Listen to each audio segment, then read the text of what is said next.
যারা সব সময় বলো ব্রোকলিতে গন্ধ লাগে, খেতে একদম ভালো লাগে না, আজকের ভিডিওটা তাদের জন্য। আজকের আমার এই ভিডিওটা ফলো করে তোমরা যদি সেমভাবে বাড়িতে ট্রাই করো, আশা করি আজকের পর থেকে ব্রোকলি তোমাদের কাছেও খুবই পছন্দের হয়ে যাবে। এইভাবে রান্না করলে বাচ্চা থেকে বড় পরিবারের সবাই অনেক বেশি পছন্দ করে খাবে। তাহলে আর দেরি কিসে, চলো শুরু করা যাক। নমস্কার বন্ধুরা, আমি মেঘলা, কুক অ্যান্ড রিভিউ উইথ মেঘলার আরও একটি নতুন রেসিপির সাথে তোমাদের সবাইকে অনেক অনেক স্বাগত। এখানে আমি একটা মিডিয়াম সাইজের ব্রোকলিকে কেটে ধুয়ে পরিষ্কার করে নিয়েছি। এবার দেখো কড়াইটা গরম করে নিয়েছি। কড়াইয়ের মধ্যে দিয়ে দিলাম পরিমাণ মতো সরিষার তেল। তেলটাকে একটু গরম করে নিয়ে কড়াইয়ে ভালোভাবে লাগিয়ে নেব, যাতে করে ব্রোকলিগুলো ভাজার সময় কড়াইয়ে লেগে না যায়।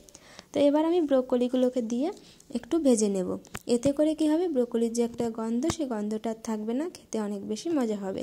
তো সামান্য একটু লবণ দিয়ে ব্রোকলিগুলোকে ভেজে তুলে নিয়েছি। এবার সেই একই কড়াইয়ের মধ্যে দিয়ে দিলাম আরও কিছুটা সরিষার তেল। দিয়ে তেলটাকে গরম করে নিয়ে এর মধ্যে গোটা মশলা দিয়েছি। তার মধ্যে ছিল দারচিনি, এলাচ, লং আর কিছুটা জিরা দিয়ে ফোড়নে দিয়ে আমি একটু ভেজে নিয়ে তার মধ্যে দিয়ে দিলাম পেঁয়াজ কুচি। পেঁয়াজটাকে আমি একটু ভালোভাবে ব্রাউন কালারের করে ভেজে নেব। এখানে আজ আমি কুচি পেঁয়াজটা ইউজ করছি। এবার এর মধ্যে দিয়ে দিলাম পরিমাণ মতো রসুন। এখানে বড় চামচের 1 চামচের মতো রসুন ছিল, রসুনটাকে আমি একটু থেতো করে নিয়েছি। তারপরে দিয়ে দিলাম হাফ চামচের মতো আদাটাকেও আমি থেতো করে নিয়েছি। আজ আমি কোনো রকম বাটা মশলা ইউজ করছি না। তারপরে মশলাটাকে একটু ভেজে নিয়ে এর মধ্যে দিয়ে দিলাম টমেটোর পেস্টটাকে দিয়ে এবার আমি কিছুটা গুঁড়ো মশলা অ্যাড করব। তো প্রথমে দিলাম পরিমাণ মতো লবণ, হলুদ গুঁড়ো, জিরা গুঁড়ো আর দিয়ে দিলাম পরিমাণ মতো লঙ্কার গুঁড়ো দিয়ে এবার মশলাটাকে আমি বেশ ভালো করে আরেকটু সময় কষিয়ে নেব। মশলাটা ভালো করে কষানোর জন্য এখানে সামান্য একটু জল দিয়েছি। দিয়ে এবার মশলাটাকে আমি বেশ ভালো করে কষিয়ে নেব। ততক্ষণ কষাতে হবে যতক্ষণ না মশলা থেকে তেল ছেড়ে দিচ্ছে আর কাঁচা ফ্লেভারটা চলে যাচ্ছে। তো মশলাটা কষিয়ে নেওয়ার পরে আমি দিয়ে দিলাম এখানে কিছুটা মটরশুঁটিগুলোকে আগে থেকে আমি বেছে রেখেছিলাম। এবার মটরশুঁটিটাকে একটু কষিয়ে নিয়ে আমি এর মধ্যে দিয়ে দিলাম ভেজে রাখা ব্রোকলিগুলোকে দিয়ে আমি বেশ ভালো করে মশলার সাথে কষিয়ে নিয়ে এবার এর মধ্যে দিয়ে দিলাম পরিমাণ মতো জল দিয়ে আমি আরও কিছুটা সময় নাড়াচাড়া করে ভালো করে ফুটিয়ে নেব।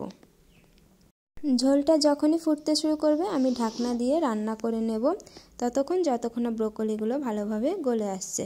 তো দেখো ব্রোকলিগুলো গলে এসেছে, ঝোলটাও শুকিয়ে এসেছে। এই পর্যায়ে আমি দিয়ে দেব কিছুটা ধনেপাতা কুচি আর দিয়ে দেব গরম মশলার গুঁড়ো দিয়ে একটু নাড়াচাড়া করে নামিয়ে নেব। তো আজকের আমার ব্রোকলি রেসিপি একদম তৈরি হয়ে গেছে। তোমাদের কেমন লাগলো কমেন্টে জানাবে।